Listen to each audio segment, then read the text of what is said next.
Assalamualaikum warahmatullahi wabarakatuh.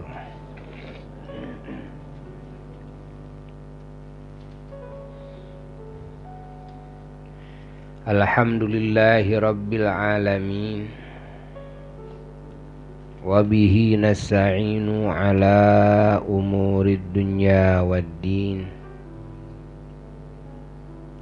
Wa ashhadu an la ilaha illallah al-malikul haqqul mubin. Wa ashhadu anna sayyidana Muhammadan abduhu wa rasuluhu Shadiqul wa'dil amin. Allahumma salli wa sallim wa barik ala sayyidina wa maulana Muhammad wa ala alihi wa ashabihi wa tabi'in wa tabi'it tabi'ina lahum bi ihsanin ila yaumiddin. Wala hawla wala quwwata illa billahil aliyyil azim. Amma ba'du.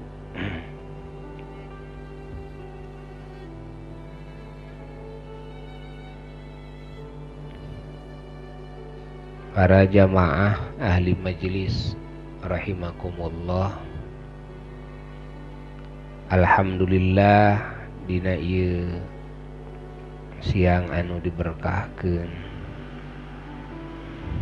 di mana urang sadayana dikeresakeun ku Allah Gusti yang Maha Suci, kenging taufik hidayah pituduh sareng pitulung kana ngalakonan taat kamantenanana anu samata-mata, tiasa nebihan tina maksiat, tiasa ngalakonan taat, estuning cilik putih celak herang pitulungna Allah. La haula wala quwwata illa billah. Anu mana Allah subhanahu wa ta'ala ku kasolehan, ku katakwaan, ku taat hambana ieu teu nyepelekeun karena takwa hambana sawangsulna Allah ta'ala ngaluhurkeun darajat kapangkatan hambana ku taatna kamantenanana, ku takwana, ku segala bentuk pengabdianana.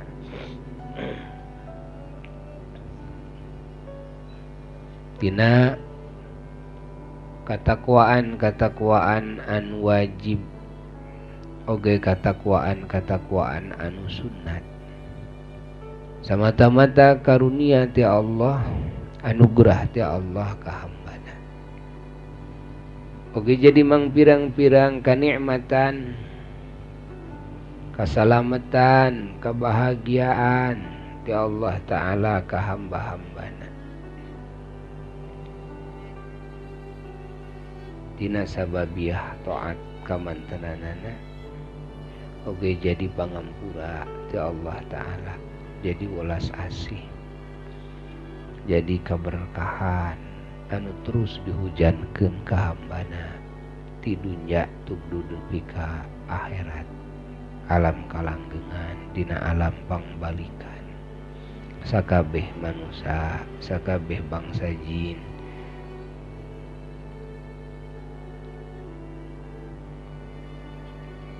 di tiap-tiap tempat anu dilalui ku sadaya hamba-hambana anu mukmin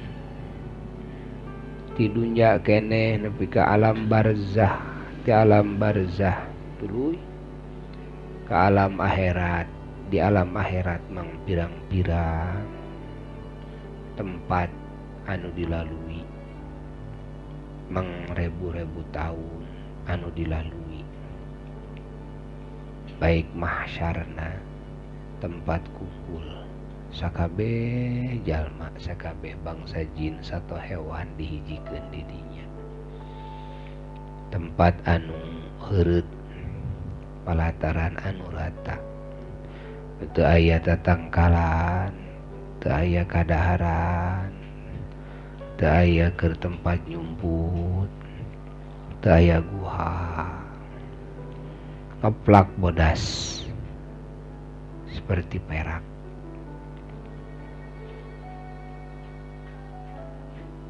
Teu aya pakaian, jalma kulup deui nu tadina tos disepitan oge, kuku rambut nyarambung deui nu tadina geus diteug-teug oge.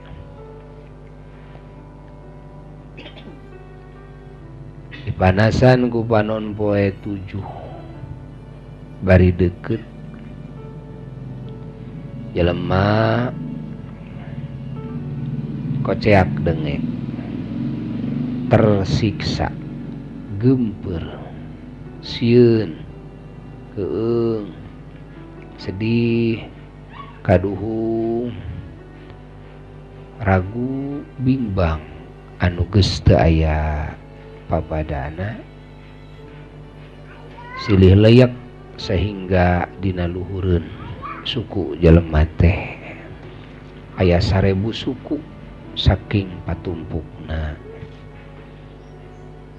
Ieu samemeh diadili ku Allah Ta'ala, kecuali aya jalma-jalma kelompok anu saroleh anu boga kaistimewaan dina amal-amalna nyaeta nu 7 golongan teh.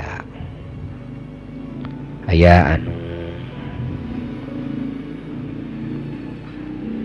jadi pamimpin, jadi pejabat, jadi pemerintah anu adil ku kaadilanana make kana hukum pangeran dina negakeun hukum, maka manehanana ieu jalma kenging kaistimewaan ti Allah. Dan tawisna jalmi anu tingongora keneh tara kagembang ku maksiat, tara kagembang ku istri-istri bangor, bersih terjaga, rajin ibadah, tapi kakolotna pika mautna oge diantawisna jalma anu rajin istighfar ka pangeran, rajin ceurik ka Allah dina waktu jalma-jalma sarare, manehna nginghak ka Allah Ta'ala nyuhunkeun pangampura ti Allah. Oge diantawisna jalma-jalma anu rajin sedekah,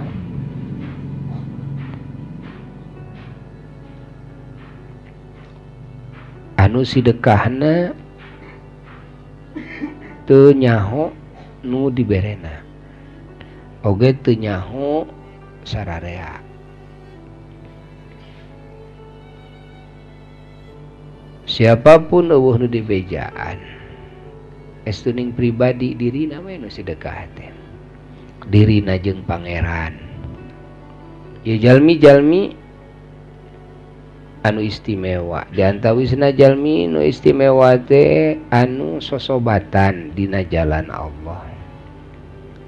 Tegasna dina jalan Allah teh sosobatanana lain atas dasar pedah dulur, lain atas dasar boga urusan bisnis, hubungan haliyah dunyawiyah lain, seperti organisasi, seperti urusan partai lain eta atana piras. Tapi sosobatan nu disebut dina jalan Allah teh adalah nyobatna atas dasar perjanjian erek silih geuing, erek silih wasiatan, erek silih bingbing, erek silih nasehatan karena jalan Allah. Amar ma'ruf nahi munkar teu eureun tuluy. Gaweana teh kitu we silih SMS, mi HP iman Islam, eta we na diobrolkeun eta.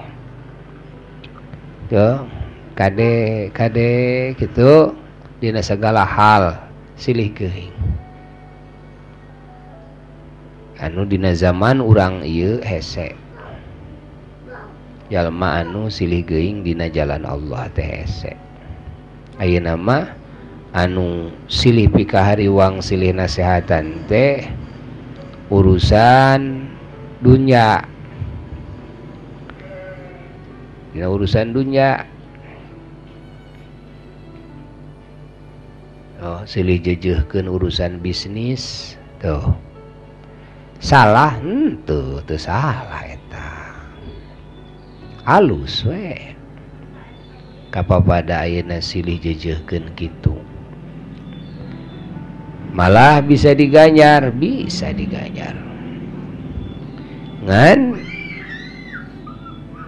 lamun silih geuingna dina urusan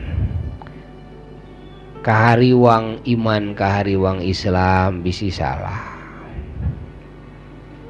bisi teu boga iman Islam, bisi lemah iman Islam, bisi kaganggu ieu iman Islam, bisi teu nyaho kana bag-bagan iman Islam. Nah ieu nilaina geus teu aya bandinganana. Da ieu mah hese kudu jelema tukang ngaji ieu mah silih geuingna teh hantem we silih koreksina teh urusan nilai iman Islamna. Ieu da antawisna jalmi-jalmi nu istimewa. Kumaha hartina istimewa? Hartina istimewa teh dina saat batur di mahsyar tersiksa, lain disiksa, tersiksa. Anu kakeueum ku kesang tuh semet mumuncanganana nu semet tuur, semet bujal nu kakarbekan wae tersiksa ku gempeurna stres dina eta saat mangrebu-rebu tahun. Tanu disebut jalma nu istimewa adalah eta mah misah tempatna teu di dinya. Dina daerah anu iuh teu kapanasan ku panon poe. Iuhna adalah tina payung karaton Allah, yakni Arsyur Rahman, arasna Allah Ta'ala. Dina iuh-iuhan eta sadayana ngempel.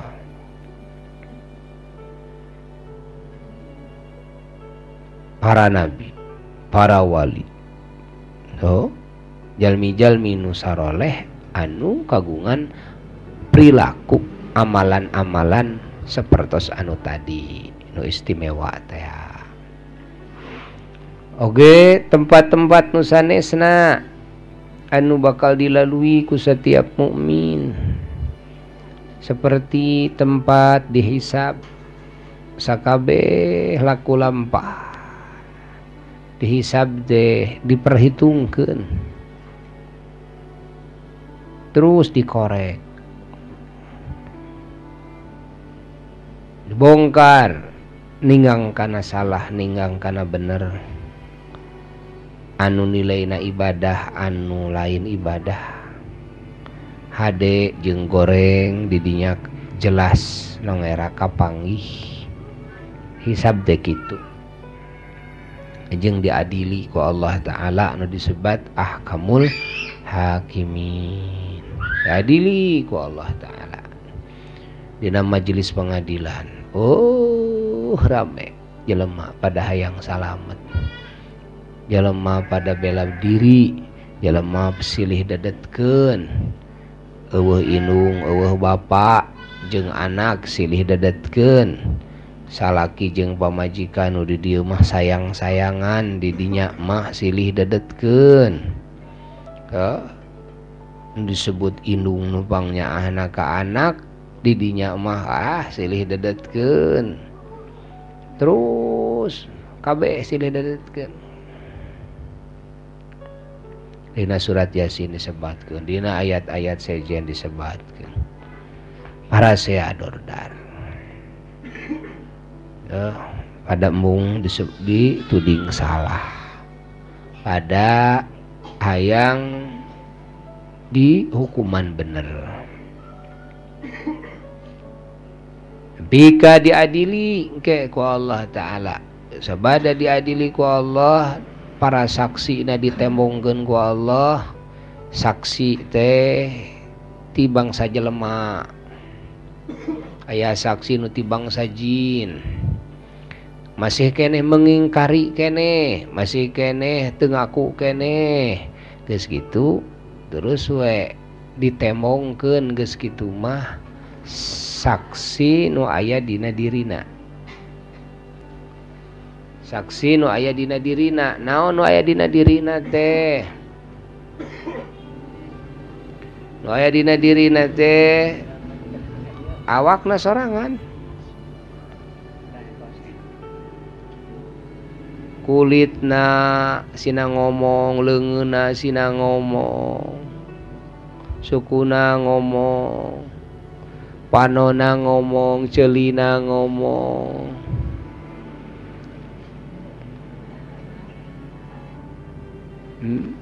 bibirna ngomong. Anu ngomong nate ngomong manehanana, lain ngomong tina jero hatena, lain ngomong tina kahayang hatena lain, tapi ngomong nate ngomong bibirna we ngomong tuh. Lamun omongan anu didorong ku kahayang hate dikunci ku Allah Ta'ala, ieu maknana al yauma nakhtimu ala afwahim, ku aing dina poe ieu dawuhan Allah dikunci baham-bahamna. Aya harti dikunci baham teh teu bisa ngomong nya. Ngomong nu mana dimaksud? Ngomong anu tina kahayang hate. Ari ngomong kulitna mah bibirna itu ngomong, kuring teh sok ngupat simuat, kuring teh sok nyarekan, kuring teh sok ngabohong, kuring teh. Nah bibir ieu ngomong omongan ieu mah tuh biasa berjalan omongan ieu mah. Nu teu bisa teh omongan tina hate, tina kahayangna tuh. Sabab anu omongan tina hatena mah hayang ngabohong di hareupeun pangeran oge. Nyaeta da geus katingali atuh siksaanana. Keukuh ngabohong keneh, torojol deui saksi. Naon di antara saksina? Saksina teh buku catatan amal nu dikongkorongkeun. Eta begitu hudang teh rek kana pengadilan teh geus dikongkorongkeun. Buku catatan teh dawuhan Allah dina Quran, wa kullu insanin alzamnahu ta'irahu fi unukihi. Kabeh jelema dikongkorongan ku aing kabehanana. Nyaeta ku kongkorong di dieu teh aya tulisan dina kongkorong teh. Tulisan kabeh kalakuan. Lain deui teh jeung tulisan malaikat. Lain deui. Malaikat tukang nyatet pada boga tulisan gitu. Selain deui. Tuh. Terus ayeuna awakna itu eta kabeh jadi rekaman. Geus kitu teh didatangkeun deui cenah saksi-saksi nu sejena. Naon saksi-saksi nu sejena teh? Sakur anu harita nyaksian erek imahna rek tanah, erek naon bae kendaraan jeung naon wae sato hewan miluh nyaksian. imah nu pernah dipakai maksiat, ranjang nu pernah dipakai maksiat, kendaraan nu pernah dipakai maksiat, kabeh cenah didatangkeun heula ku Allah, dihadirkeun. Yo. Rekep bukti-bukti kabehanana. Geus kitu mah beak we teter weh. Geus teu bisa ngomong deui geus kitu mah, mengakui sararea apa boleh buat. Saksi-saksi geus kekep kabehanana. Allah mah ngadamel bukti teh lain ukur di bangsa jalma wungkul, malah buktina oge awakna jadi rekaman, buktina oge gitu lingkunganana eta jadi rekaman. Can malaikat pencatat gaduh catatan, raqib atid tuh anu ieu catatan-catatan ieu sadayana imma ngaberatkeun wa imma tuh nyalametkeun. Kumaha hade jeung gorengna amal jelema. Oke, aya tempat teh deui, tempat proses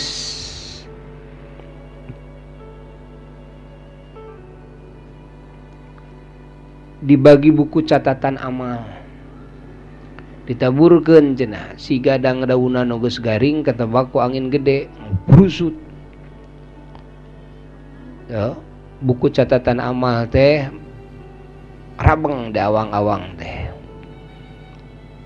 Saha anu newakna ku leungeun katuhu eta tandaning ashabul yamin, jelema salamet. Saha anu newakna ku leungeun kenca atawa muragna eta buuk teh kana tongongna, kana punukna, ieu tandaning jelema ashabus shimal, golongan belah kenca, golongan cilaka. Jelema hayang newak ku leungeun katuhu sararea gitu.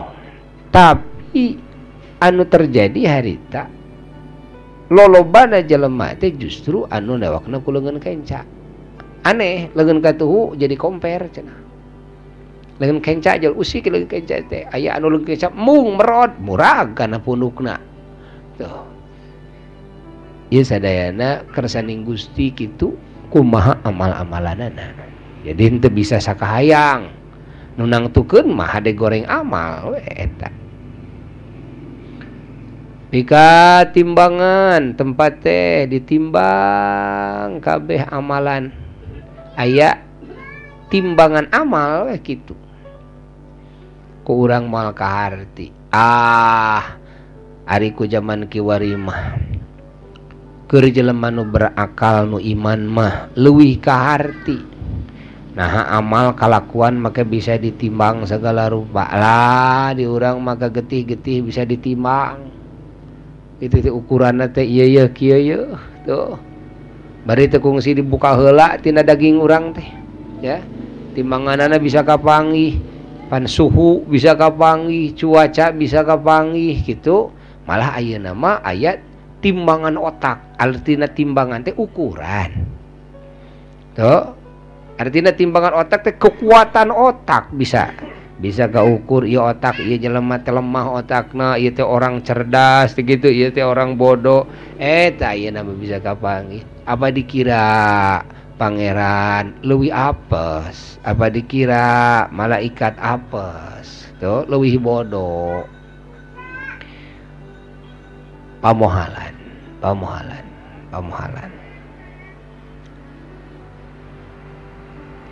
Timbangan ieu setiap jelema nu asup ka dinya kana timbangan bray we katingali ku sakabeh makhluk, jelema kabeh nyaksi, jin kabeh nyaksi, malaikat kabeh nyaksi bahwa si ieu teh wah geuning ukuran kahadeanana leuwih loba tibatan kagorenganana hatta sasetrip sekalipun kapanggih di dinya.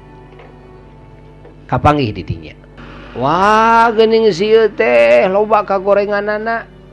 Eta cenah sakur jelema nu ningali eta kabeh nyaho saurang ngaliwat kadinya blus karena eta tempat eta ukuran eta timbangan eta katuhu kenca teh katingali itu reret hade reret gorengna teh katinggal berebet tuh katingali kalakuan teh dibaca kalakuan teh ku sakabeh jelema eueuh nu bisa nyebut teh sabab sararea nonton bisa urang-urang ke ditu nonton sararea tuh Namawi disebatkeun poe eta teh adalah yaumal irdil akbar.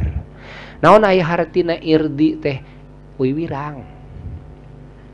Ditembongkeun bray ditembongkeun al akbar teh anu tohaga hebatna akbar teh kitu. Pohara dahsyatna. Istimewana geus tuh.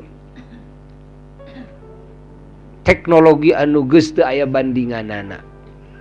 Eta jual kabaca we begitu jelema ditimbang seorang teh bray teh jual kabaca we kusara katuh kenca teh kitu timbangan teh kitu tuh disebut berat teh tuh lain ciga kiloan urang lain disebut timbangan teh geuningan ayeuna mah ku angka pan lain kitu timbangan itu mah geuningan di toko geuningan ayeuna mah geus ku angka lain timbangan teh. Ayo urang mah baheula kiloan teh ningali mana ngagejelig we gitu. Ya, aya deui pan ayeuna mah disebut timbangan teh lain ku angka deui, make jeung TV ayeuna mah timbangan teh.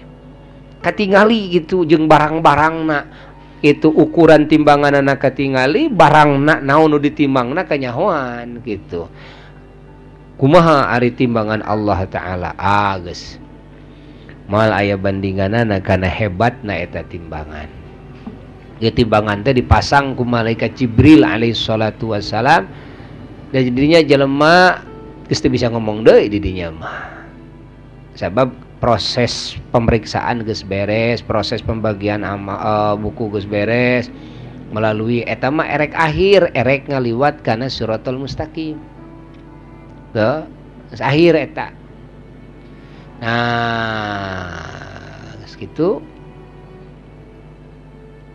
kakarak tadinya jelema teh diseret geus kitu males ya dieuweuhkeun tempat hisaban dieuweuhkeun tempat sagala dieuweuhkeun termasuk tempat timbangan dieuweuhkeun mahsyar dileungitkeun kita begitu digiring-giring teh les lah leungit deui tempat eta teh sabada dipake gitu dipake ngariung dipake nimbang dipake mariksa teh geus kitu mah les areuweuh deui.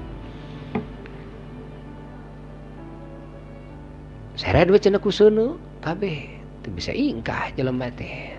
Seuneu we. Seuneu anu kacida dahsyatna.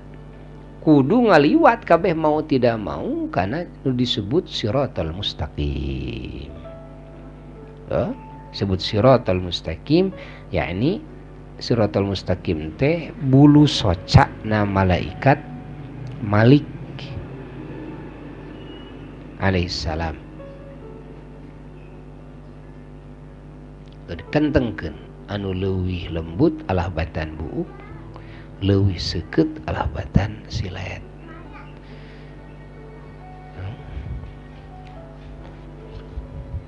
Kentengkeun di tempat belah dieu sabada ditimbang teh nepi ka pintu gerbang surga. Di handapun eta kekenteng teh tingkatan-tingkatan tempat siksa neraka jurang anu dahsyat. Kumaha cenah eta teh rupana teh hideung poek disebut seuneu neraka teh lain seperti seuneu dunya cenah aya seuneu dunya mah caang aya nu disebut seuneu neraka mah poek.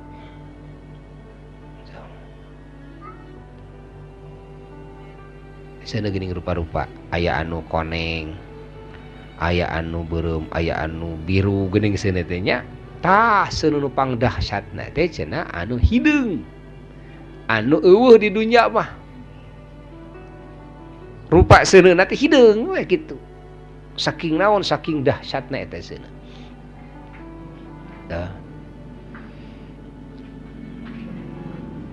Nah jelema teh kudu leumpang ka dinya aya nu kakaraksa lengkah dua lengkah jol ti kosewat. Jauna eta kakenteng teh adalah numutkeun sapalih riwayat mah 3000 tahun. Aya nanyak, aya mudun, tungtungna teh datar. Anu geus menjelang deket kana pintu gerbang singgasana anu luhung nu agung surga teh. Allah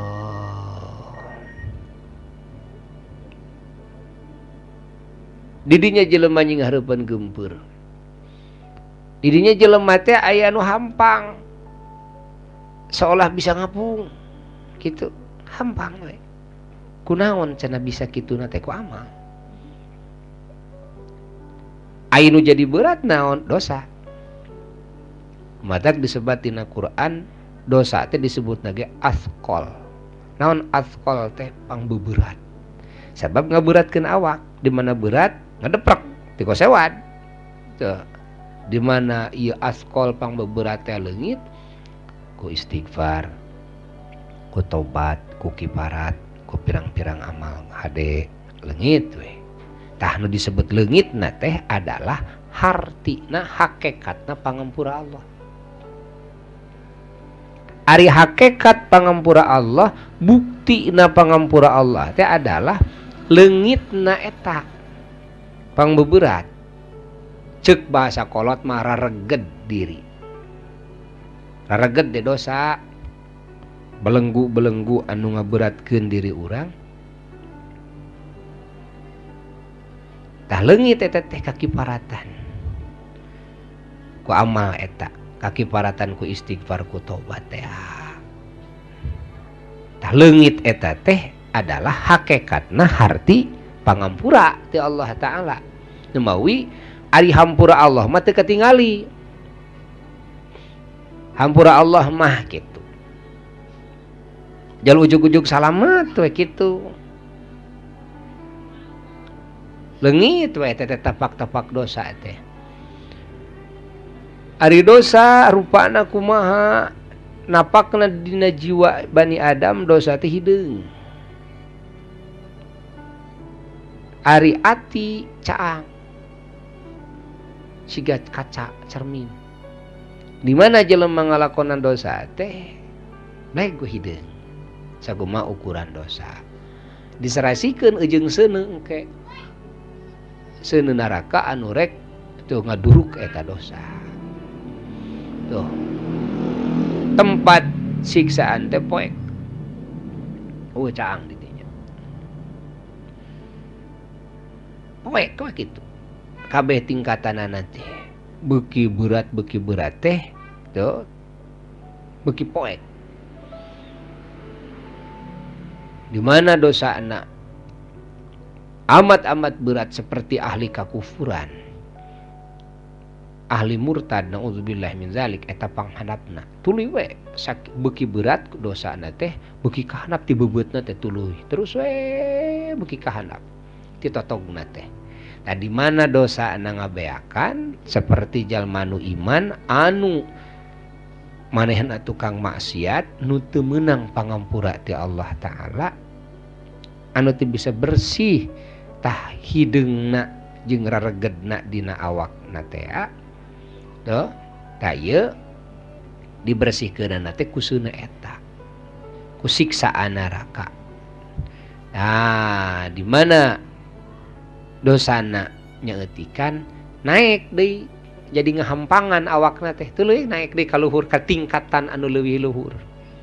Pindah-pindah beuki bersih naik deui kitu awakna teh jadi ngapung kitu awakna teh naik deui kitu bersih we bersih teh les we jadi keluar tina neraka teh secara otomatis. Itu secara otomatis keluarkeun ieu malaikat anu ngaturna ieu memproses eta malaikat tuh sadayana. Jadi prak-prak anu disebut malaikat ngaluarkeun jeung sabangsana teh teu harti urang. Kan kadang-kadang urang mun dikaluarkeun gidig heula giwiwing cokot gitu bayangan urang mah gitu. Ieu teknis malaikat itu teu bisa dibayangkeun ku urang. kadang seperti gitu tak cekel dibawa gitu, kadang itu seperti gitu ya, artinya tetap gitu make damelna para malaikat.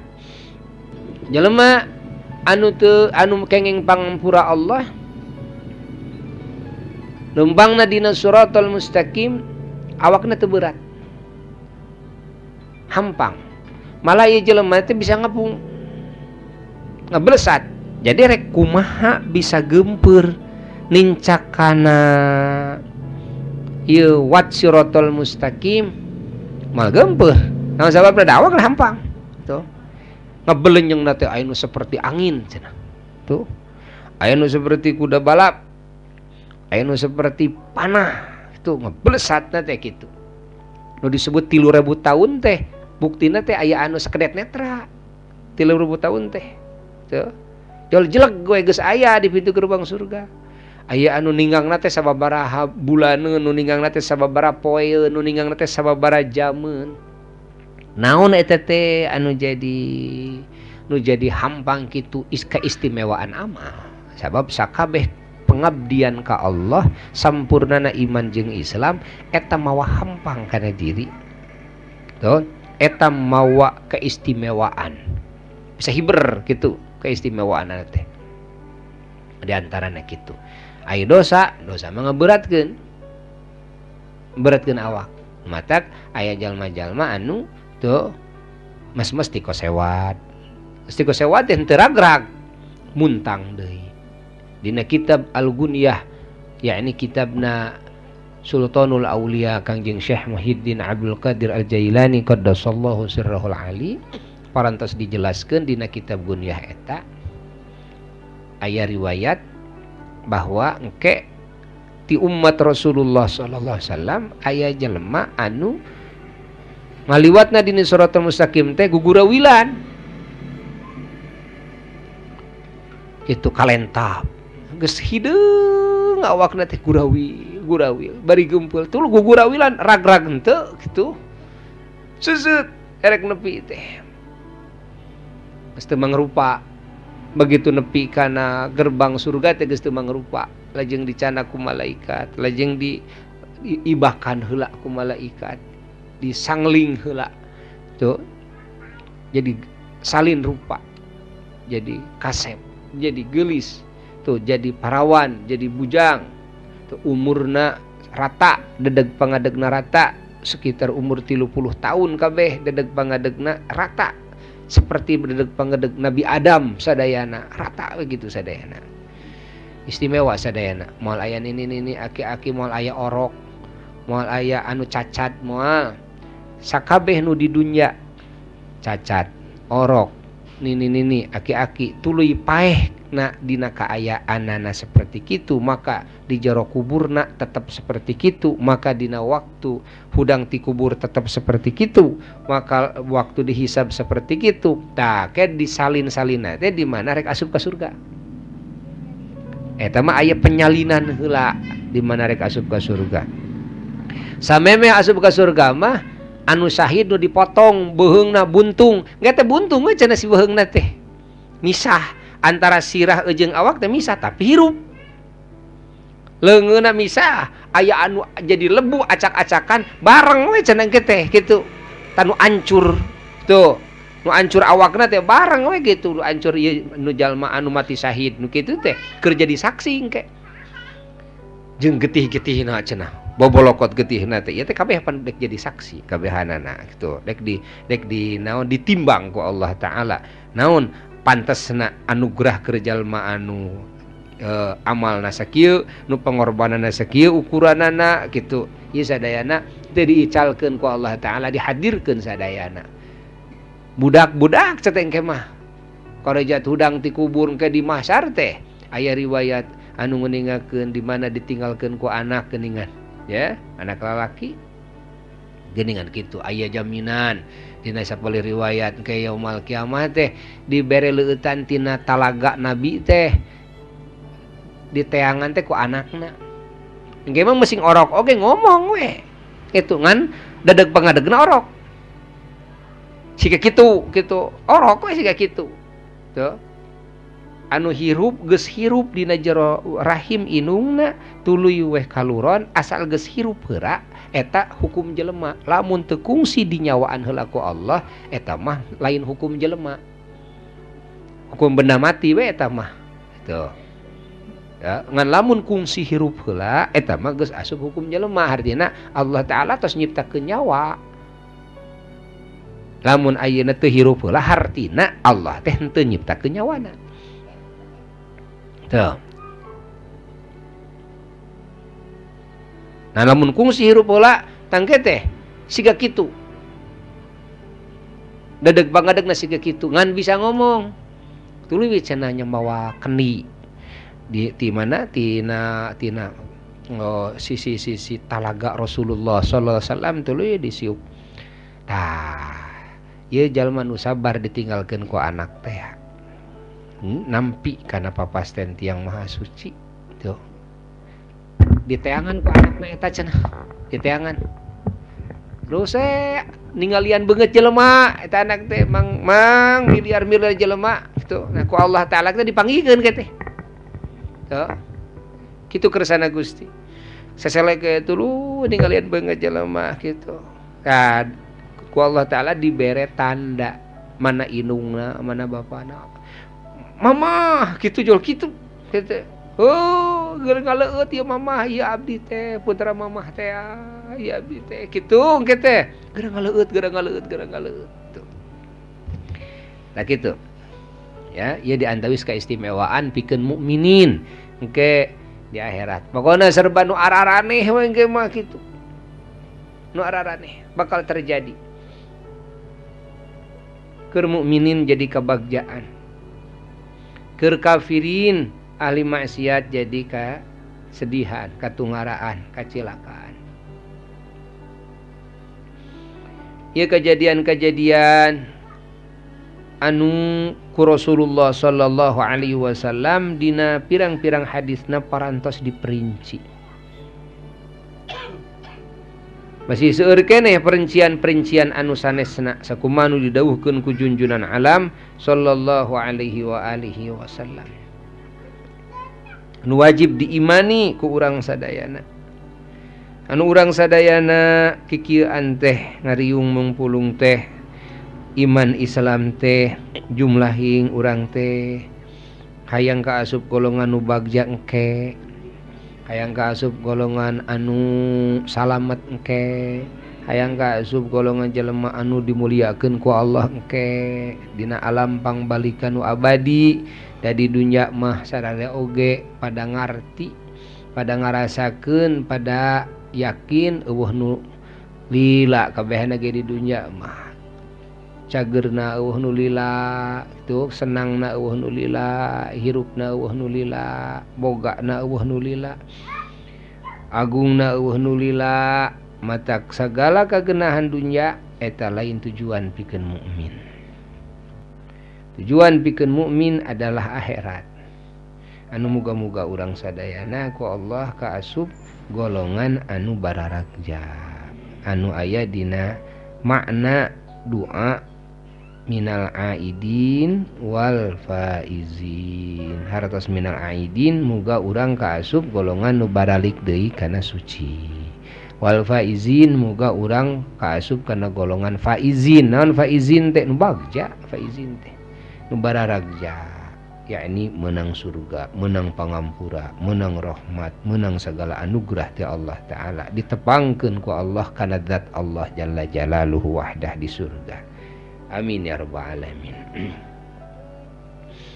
Dina ieu siang anu diberkahkeun, nu jadi ceng-celengan urang sadayana, nu jadi hanca urang sadayana, sakantenan urang halal bihalal. Aya halal bihalal teh ieu mah istilah urang we. Artina halal bihalal teh silih gitu. Silih halalkeun ceuk basa Arab mah halal bihalal.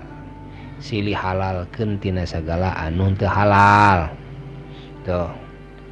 Intina mah silih bebaskeun, silih hampura tina sagala kasalahan. Maka mumpung dina saat-saat anu masih keneh haneut keneh tina boboran, maka pribados kasadayana atas nama pribadi oge kulawarga seja nyuhunkeun hampura tina sagala kasalahan anu karasa anu teu karasa, mugi ageng pangapunten ridho galih ngahalalkeun sadayana, ngahampura sadayana, ngahapunten sadayana, ngahapunten sadayana. Salajengna pribados oge ikrar andai kata ahli majelis aya anu pernah berbuat salah ka diri pribadi, pribados ikrar ngahampura kasadayana. Mudah-mudahan kusilih hampura ieu minimal dosa antara urang bebas, tinggal yang meureun urang jeung nu sejen nu can silih hampura kitu. Urang nungtut we nama jelema teh dipentah hampurana ku urang. Tatangga baraya nungtut anu sulit ayeuna nu karasa ku pribados mah dabongan urang sok lalajo TV. Ai baheula mah aya carita kolot awi tara pageret jeung sajen dapuran. Kitu dordar teh kitu perselisihan teh jeung sadapuran we jeung nu deukeut kulawarga tatangga baraya kitu. Lajeng deungeun-deungeun mare kumaha bisa berselisih nada jauh da teu panggih-panggih acan baheula mah kitu pan. Saya asal silih hampura jeung nu deukeut salamet weh kitu. Ari ayeuna mah teu aya teh teu kapake teh dalil eta teh.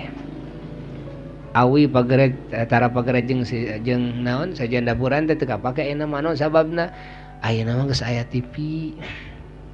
Geus aya surat kabar. Ayeuna mah jelema teh bisa berbuat dosa ka jalma anu teu nyaho-nyaho acan. Bere tina TV tuluy milu ngahukuman, tilu milu ngagorengkeun kitu. Wawuh henteu. Dek kumaha minta hampurana ya. Dese ieu mah. Kumaha tala cara meresihanana halal bihalalna silih hampurana eta mah dawuhan ulama. Mun urang boga dosa ka seseorang anu urang teu bisa silih halalkeun silih hampurana imma karana geus maot manehna wa imma eueuh leungit wa imma seperti urang dina TV kitu tah teu wawuh acan.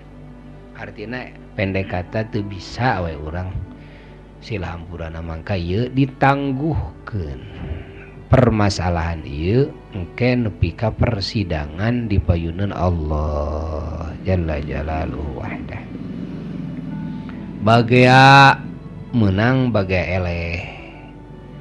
Tuh ke kumaha dina persidangan bae. Ngan aya ukur harapan wungkul mudah-mudahan cara keur penyelamatan di antarana hiji cenah mineng ngadoakeun kalawan doa-doa hade jitah carana teh. Jadi ngadoakeun ka mukminin ugi sadaya mukminin disalametkeun, sadaya mukminin dibagjakeun, sadaya mukminin kitu. Jadi mun aya mukmin di jerona anu kungsi ka upat ku urang nu urang teu nyaho wauh ge henteu ngan urang lalajo TV kungsi urang goreng sangka ka dinya.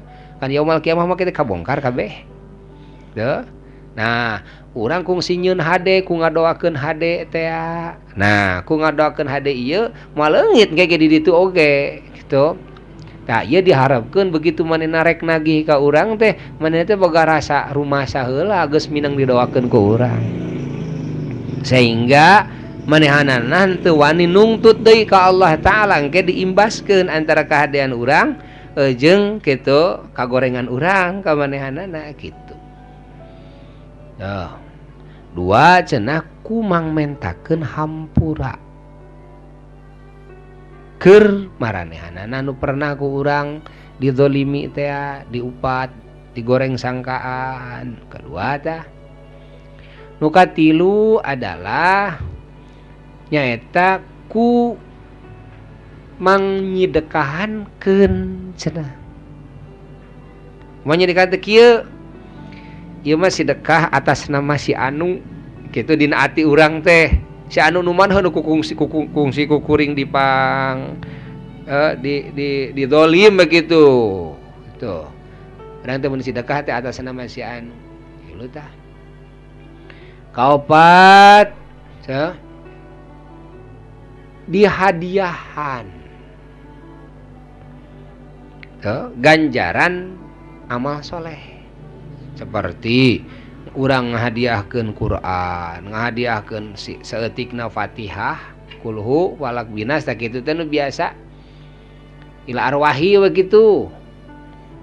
Ngahadiahkeun ganjaran ieu ka sadayana mukminin mukminat.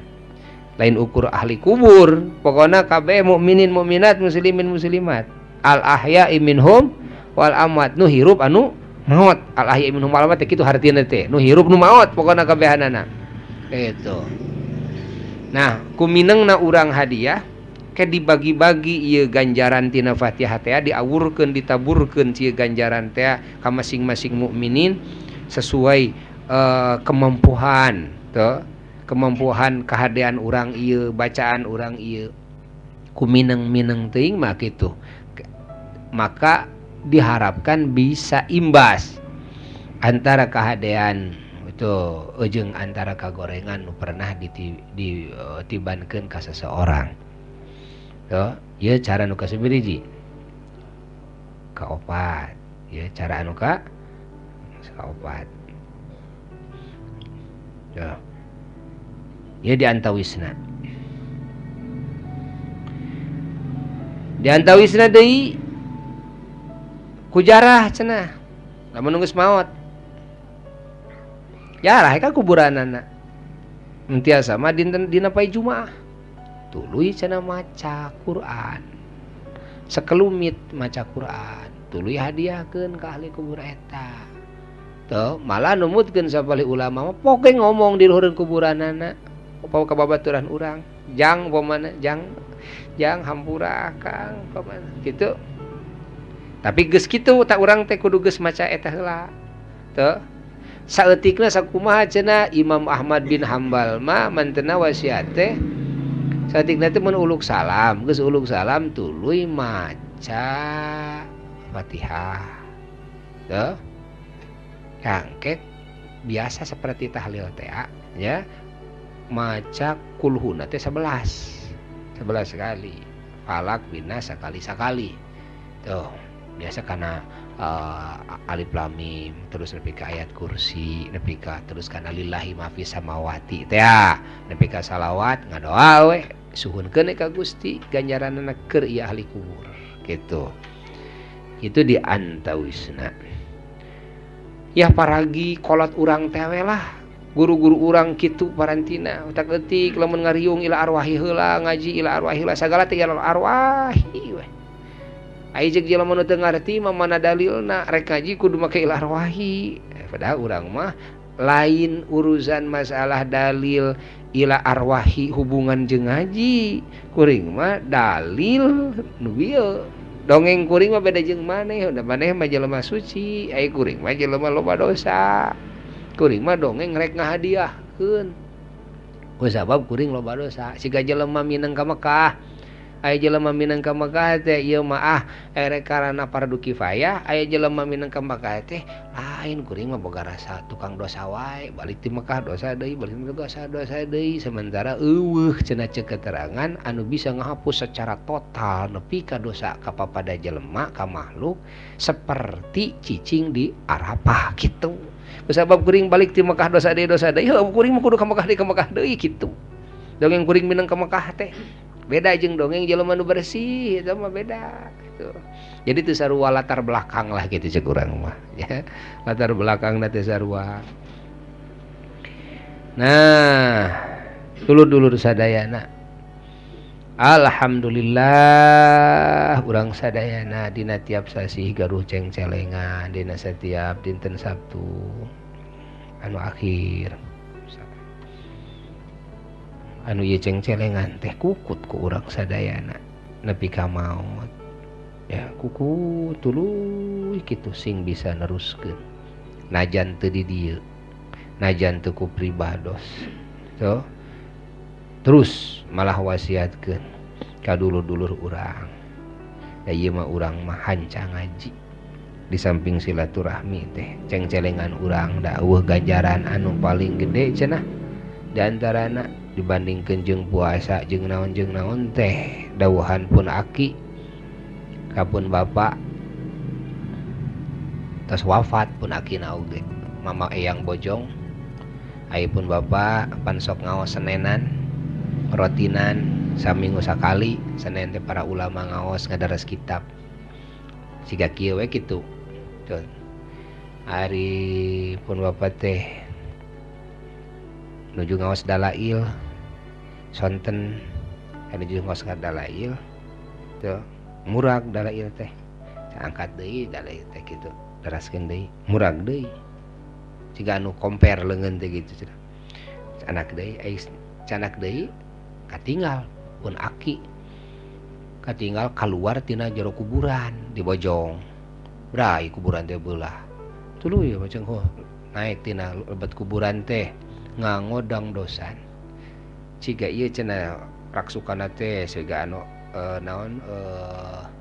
seragam urang anu paragi seragam majun hideung ngan ditaretes ku mas tuh kancing-kancing segala rupi ngau kopiahna ditaretes sadayana kitu sana gaya we hurung herang lajeng sorna teh mapah mayun ka pun bapak pun bapak teh bade sasalaman diuk sorna teh kitu pun bapak teh tiasa kumaha linggih dupi amah teh mulih di mana katingalina ku ilaing di mana di kuburan heuh di tempat kami saudara teh kitu sanes amat teh tos pupus lain urusan sia urusan lain aya naon amat teh saur pun bapak teh kitu kami teh unyukan ka Allah unyukan ka guru-guru dipapai ku kami teh guru-guru hayang bisa nepungan ilaing cenah kitu bungkeulekan kieu ieu mah pun bapak geus ari sekulem hayang bisa nepungan ilaing eta ku unyukan heula cenah rekes heula ka guru-guru sadayana mapai diizinan ku Allah taala ayeuna bade aya naon mate rek nemongkeun ladang amal ilaing disebut amal anak soleh anak teh lain kieu cenah borosot rampadan ti langit tah ieu tah ti anak anjeun lain kitu solehna anak teh siga kembang sorna teh kembang anu keur seger tuluy diceos ku cai panas layu harita keneh siga kitu tah si jual borosot teh harita keneh cenah kitu mun dangdanan mun naon teh jual bujil we kitu jelema teh kitu nah ari kahadean anak kitu siga kembang kitu keur dina keur layu keur musim halodo tuluy dicebor ku cai tis tuh jual seger harita keneh kitu kembangan harita keneh tah ieu teh ladang ilaing ladang ngaji ilaing ngaji naon amada abdi mah kieu we ngaji heuh kitu ieu ditataan ku pun aki teh ku kami geus di alaman tapak puasa wirid kabeh eueuh nu nepi euy kana ganjaran ngaji teh eueuh cenah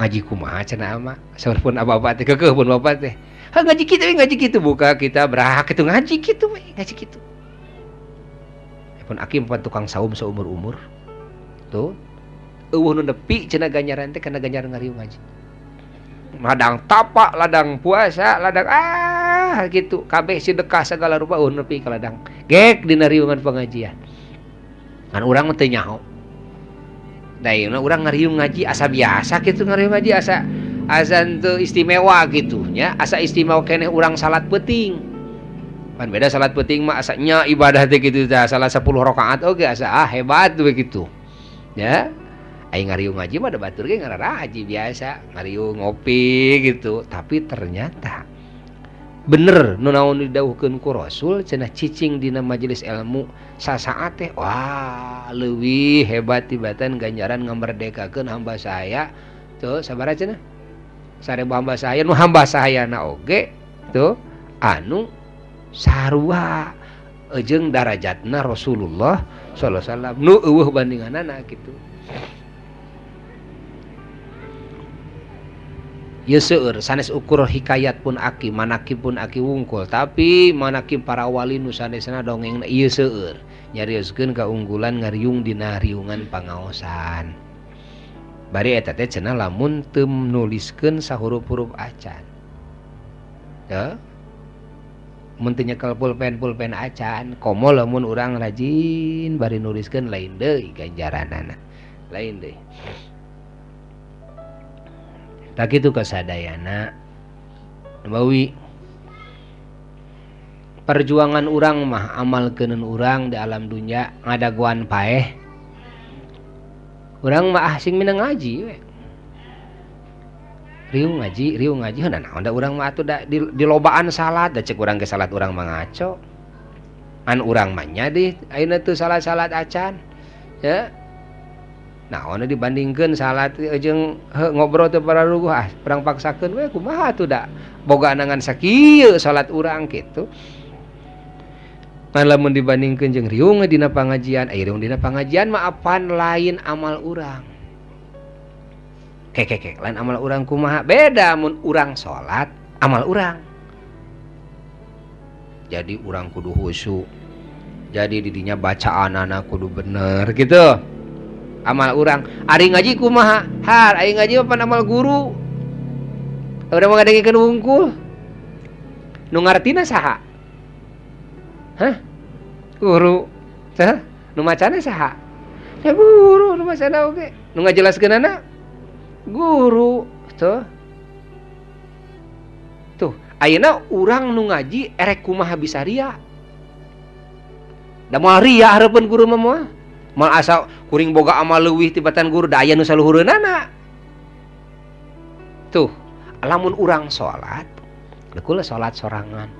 Itu beuki ngunci panto teh beuki gede, itu teh jalan ke ria teh. Tuh. Urang teh asa leuwih alus tibatan batur gitu. Tuh. Ieu beuki bahaya. Ayeuna rere teh kana amal urang kodok nu sabenerna eueuhna naonna. Tuh, ari ngaji mah henteu.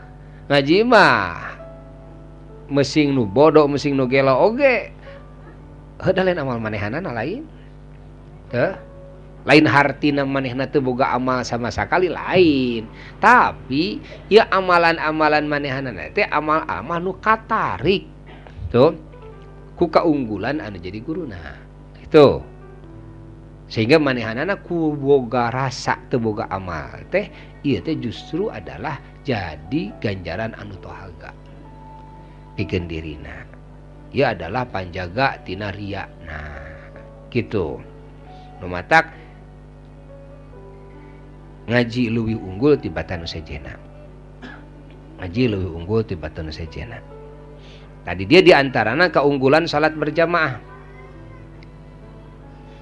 Salat berjamaah antara imam jeung makmum tuh diantara keunggulan teh sababiah karena ayat tanggungan anu jadi imam gitu diantara teh tuh matak imam nu kudu leuwih hade tibatan makmumna karena ieu imam erek jadi naon perwakilan sadayana makmum dina unyukan ka Allah Subhanahu wa taala. Tuh ieu si makmum moal boga rasa makmum leuwih tibatan imam, moal kajenting makmum sebagai presiden, tuh makmum sebagai jenderal, imam sebagai kopral, tuh keukeuh we dina saat harita mah tuh anu leuwih unggul teh saha? Imam. Kusabab ieu makmum boga rasa teu leuwih unggul tibatan imam di dieu tuh darajat ti Allah taala, anugerah ti Allah taala dipasihkeunana ka eta makmum. Tuh. Kartos henteu. Naon ayeuna salat jeung ngaji make unggul ngaji tuh. Sabab jelema salat tuh lain memahami mana hak mana batil. Sebab jelema loba salat teh seperti loba puasa, henteu ujug-ujug jol ngarti kana bag-bagan agama. Ngarti kana mana hak mana batil. Tuh. Teu ujug-ujug bisa ngahilangkeun kabodohan teu. Beda jeung jelema cicing dina majelis ilmu. Lamun jelema cicing dina majelis ilmu najan 10 menit ngadenge bahasan nu tadina manehna teu ngarti jadi ngarti. Tuh. Nu tadi manehna jadi goreng sangka jadi leungit goreng sangkana sabab ngarti ayeuna mah karena loba perkara anu bener cek ahli ilmu tapi cek nu bodoh mah salah. Karena naon karena teu ngarti cek nu bodoh salah teh kitu. Dari ngarti mah mau nyebut salah mah.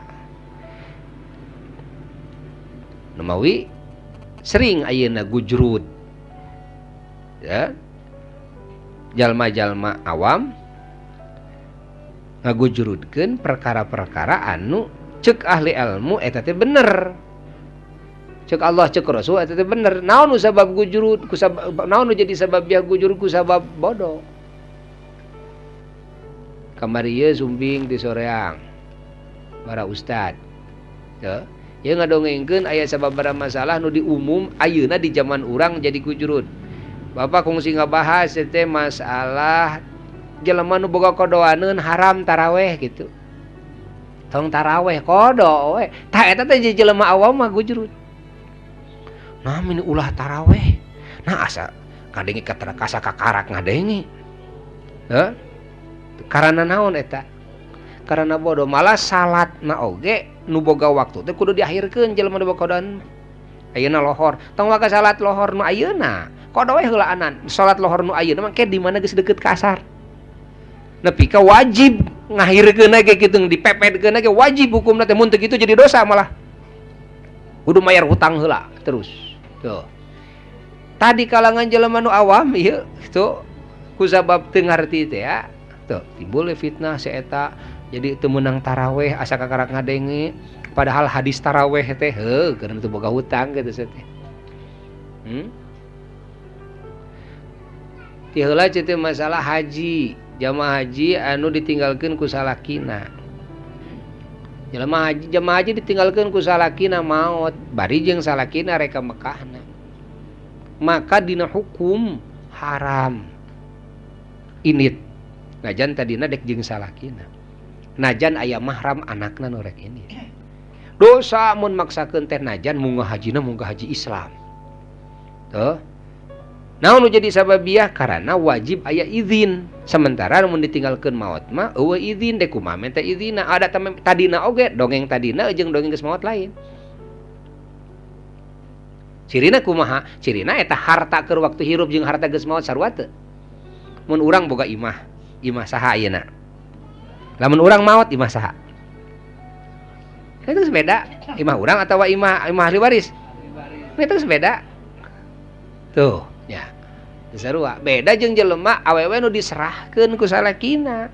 Lamun awewe diserahkeun ku salakina dina jero idah meunang rek mana-mana oge asal aya izin salakina gitu. Nah, da puguh salakina aya. Aya nu tinggalkeun maot mah teu meunang. Haram.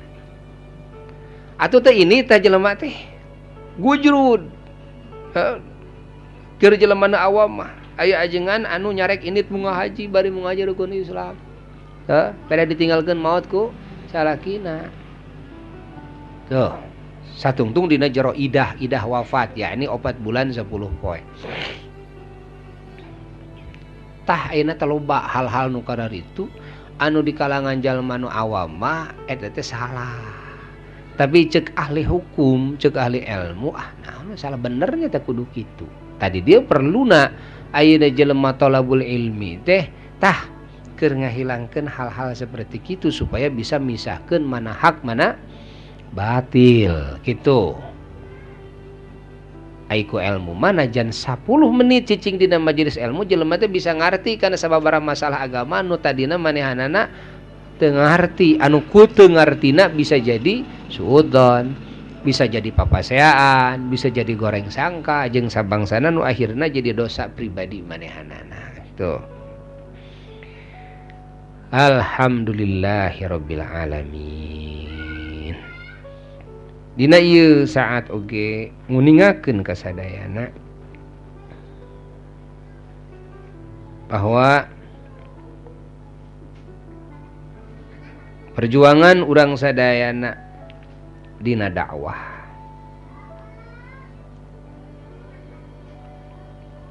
diperyogikan dukungan nati sadayana, diperyogikan doa nati sadayana, malah tuh bantuan-bantuan sanes ukur moril wungkul dugi ka materialna ti sadayana dina jero perjuangan ieu memeh jeung nu jauh tuh tangtu jeung nu deukeut heula. Alhamdulillah perjuangan urang sadayana sakedik demi sakedik tina ngabangun majelis taklim dugi ka ngabangun pasantren walaupun masih keneh kurat karet keneh parantos nungtut maju. Alhamdulillah ayeuna katinggal nungtut lestari satu demi satu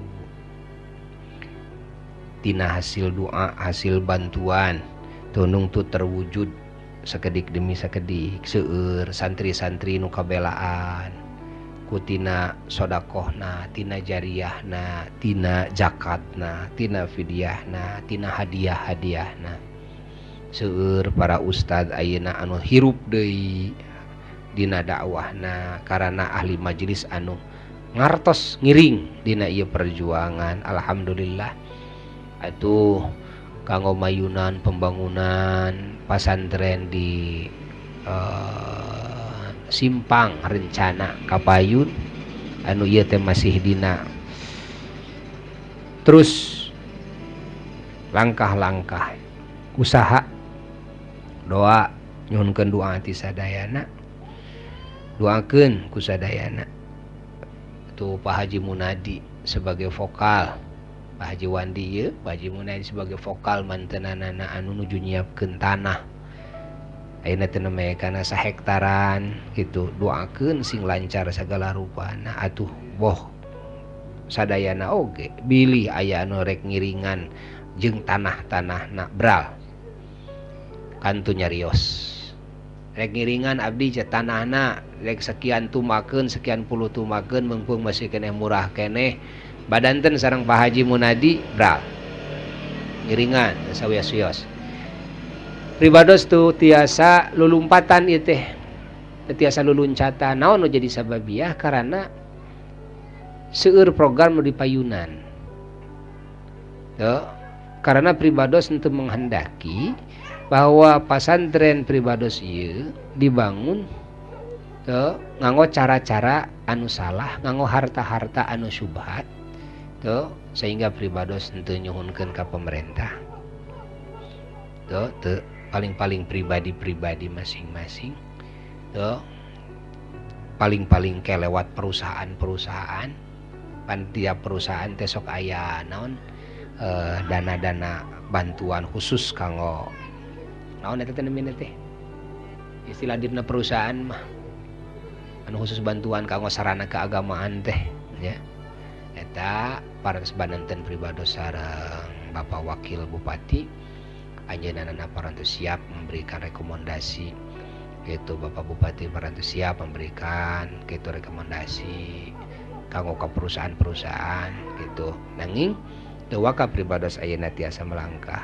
lebih lanjut karena masih kene seueur hal-hal anu sanesna anu perlu diselesaikan oge urusan gambar-gambarna ieu teh acan selesai tuh lajengna deui doakeun teh inu disiapkeun di dinya sebagai pengajar-pengajar teh diantawisna anak pribados doakeun teh ieu teh name genep anak teh anu ke rumah santren teh nu opatan beureun Muhammad Syarif Muhammad Idris Maulana Ja'far Shodiq sareng Muhammad Zabid keur di Darul Hadis di Malang name kelas 2 dan seorang kelas 3 atuh nu duaan awewe Syifa sareng Neng Dila di Bangil eta mah dalwah dina salebet 4 tahun rencana teh doakeun teh sing lulus sing mulus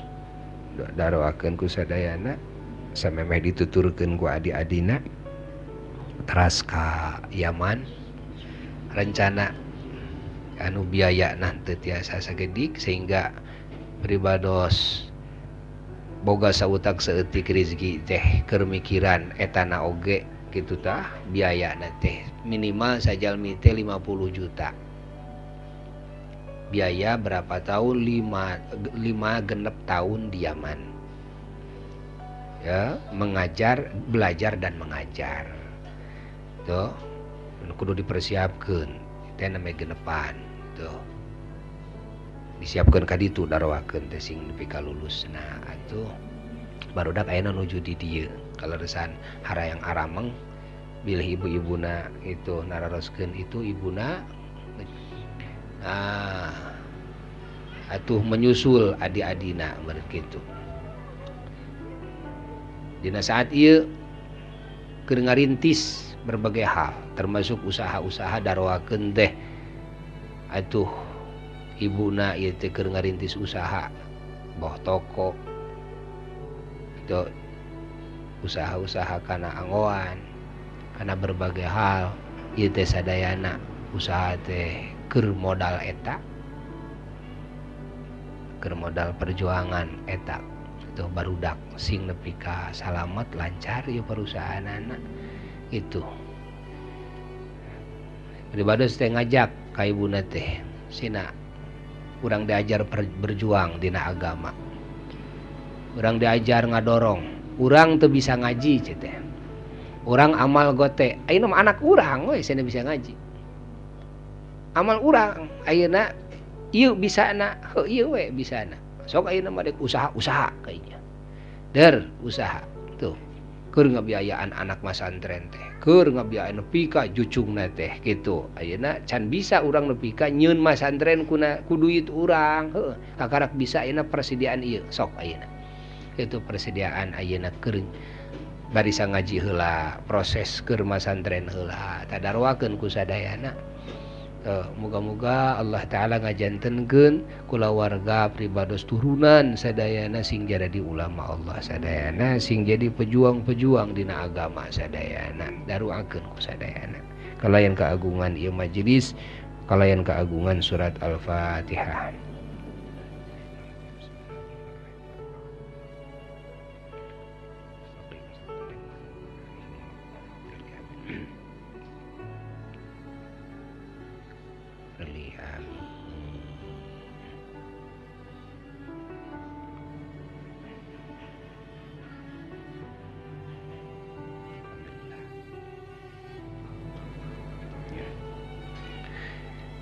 Lajeng kitab anu diaos teh dugi ka mana ti payun? Halaman sabaraha? Mana 10 teh?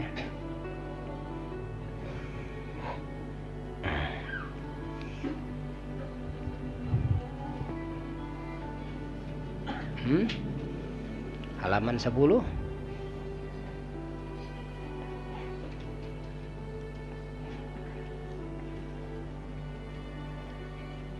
So, halaman 10.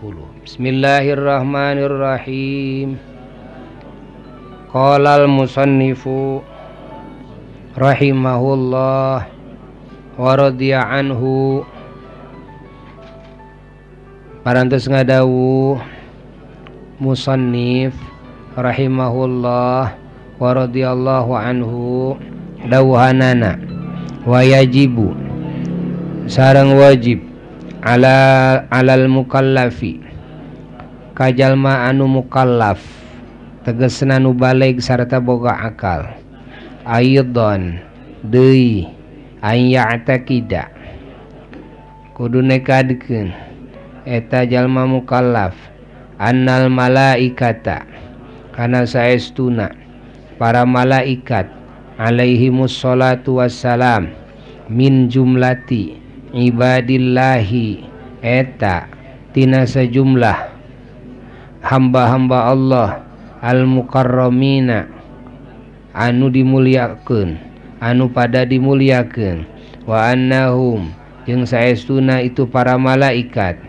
maksumuna eta pada diraksa sadayana min jami'il ma'asi tina sadaya maksiat, munazzahuna tur anu disucikeun sadayana an sifatil basyari tina pirang-pirang sifat kajelemaan, wa annahu sareng saestuna itu kalakuan la ya'lamu eta teu aya nu uninga kasratahum kana seueurna para malaikat illallahu ta'ala kajabi Allah ta'ala, wa minhum sareng tisapalihna para malaikat anu wajib dikanyahokeun jenenganana Jibrilu kahiji malaikat Jibril alaihissalam, wa Mikailu kedua malaikat Mikail alaihissalam, wa Israfilu katilu malaikat Israfil alaihissalam, wa Azrailu kaopat malaikat Azrail alaihissalam, wa haula'il arba'atu ari marantenanana nu opat, hum tegesna marantenanana pisan, ar-ru'asa'u eta para malaikat kepala, para kepala malaikat, wahum sareng ari marantenana nu opat, afdaluhum eta pangunggul-unggulna para malaikat, wa minhum sareng tisapalihna para malaikat hamalatul arsy ari para malaikat hamalatul arsy hartosna anu tukang manggul aras, wahum ari eta para malaikat hamalatul arsy al-ana dina saat ayeuna arba'atun eta opatan, wa yuzadu sareng bakal ditambih alaihim ka eta para malaikat hamalatul arsy anu opat yaumal kiamati dina dintenan kiamah arba'atun opatan deui, wa minhum sareng tisapalihna malaikat munkarun ari malaikat munkar, wa nakirun sareng malaikat nakir, wa ridwanu sareng malaikat ridwan, khazinul jannati penjaga surga, wa malikun sareng malaikat malik, khazinun nari penjaga neraka, wa raqibun sareng malaikat raqib, wa atidun sareng malaikat atid, wa ayatakida jeung kudu nekadkeun itu jalma mukallaf anna afdalal khalqi kana saestuna pangunggul-unggulna makhluk Allah kullihim tegasna sakabeh makhluk Allah nabiyuna eta nabi urang sadayana Muhammadun tegasna Kangjeng Nabi Muhammad sallallahu alaihi wasallam, sumar rusulu teras para rasulna Allah, summal anbiya'u teras para nabina Allah, summal malaikatu teras para malaikatna Allah, salawatullahi wasalamuhu alaihim muga sugrining rahmat Allah sareng kasalamatan tetep kamarantenanana, summa sahabatu lajeng para sahabat radhiyallahu anhum, wa ayatakida jeung kudu nekadkeun itu jalma mukallaf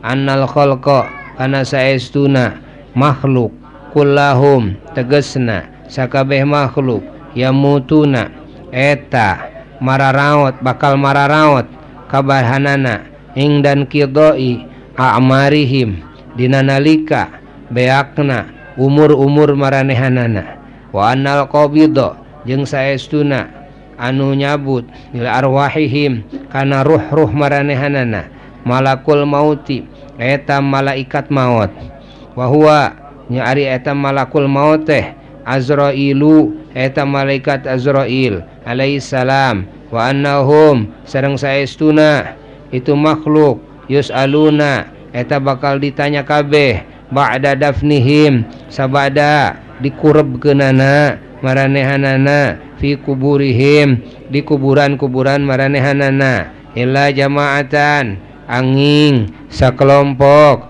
maksusina anu dihususkeun wa annahum jeung saestuna itu makhluk yub'atsuna eta bakal dihudangkeun kabeh yaumal kiamati dina poe kiamah wa yuhasabuna jeung bakal dihisab kabehanana fil mauqifi dina tempat hisaban ala amalihim atas sakabeh amal-amalna maranehanana ilaman angin jalma yadkhulu anu asup eta jalma al jannata ka surga bi ghairi hisabin kalawan teu dihisab heula wa anna a'malahum jeung saestuna amal-amal maranehanana kullaha tegasna sakabehna amal tuzanu eta bakal ditimbang fil mizani dina timbangan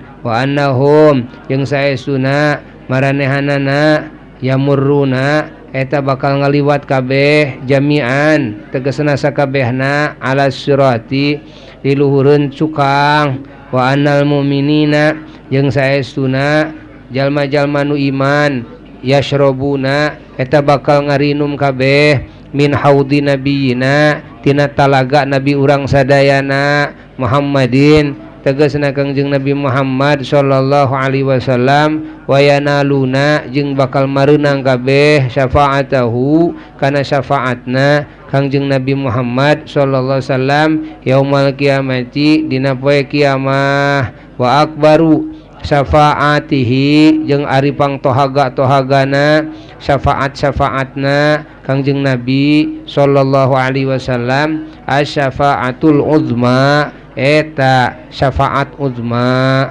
fi fasil qadai dina misahkeun papasten wa ayata jeung kudu nekadkeun deui sakur jalma itu jalma mukallaf anna nabiyana kana saestuna nabi urang sadayana sallallahu alaihi wasallam arabiyun eta bangsa Arab Qurasyyun tur bangsa Quraisy. Oh, selana. Wallahu alam bissawab.